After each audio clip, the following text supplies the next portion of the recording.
I had a lady today that I was talking to right before we jumped on this call, and she was not looking to sell her primary residence. Her commute to work is too far, and where she's working, they would be able to buy something, temporarily live there, and then rent it out because it's in a beach community. So I asked her, I said, what can I be doing for you right now to help you to get you the most amount of information to be able to make a decision? Because this is something that she may do, she may not do. And she goes, wow, I don't know how this works. To be quite honest, I was working with an agent months ago when we were looking at selling and then buying, and we didn't do it. I haven't talked to her yet. But then I have a really good friend that's an agent also. So that's an objection, right? She worked with an agent and she has a best friend that's an agent. So I said to her, I do not want to step on any toes. This is not about who you're choosing to do business with. This is 100% about your investment and helping you to make a wise decision within this investment, because it's not about what you're going to buy today. It's about what your return on your investment is going to be in the future as well. And making sure that you're not going to have somebody that's trying to push you into a sale. It's about giving you the most information for you to be able to make an educated decision, because face it, 2020, everybody has a freaking license right now.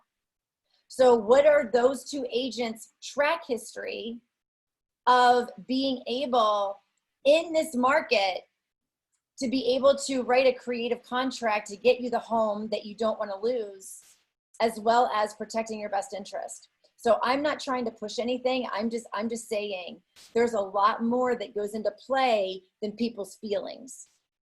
You don't want to use an agent just because you feel bad. This is your investment. It's a 50 to 60 hour course online that people are getting licensed to negotiate your biggest investment. You want to make sure that you do your homework with the agent that you're working with to make sure they have a history or they have a great team behind them. So I said, do you mind if I follow up in a few weeks just to make sure she favorited homes in the website? She did all the right things. Do you mind if I just follow up in a couple of weeks and see how that search is going? The National Association of Realtors said that the average person knows 9 real estate agents.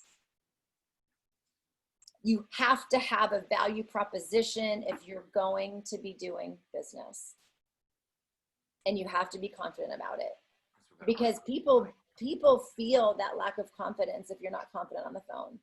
And that's where, Jay, I loved what you said about knowing your market. Yep. There is so much value in understanding your market, because that is what people are like drooling over. Wow, no one's ever told me that.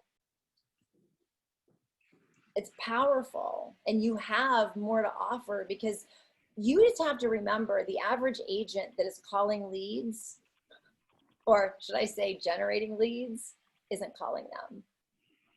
We're included in that. Yeah. So isn't it like thrilling to know that all you have to do to be a little bit better is 2 phone calls, 2 attempts, that's it.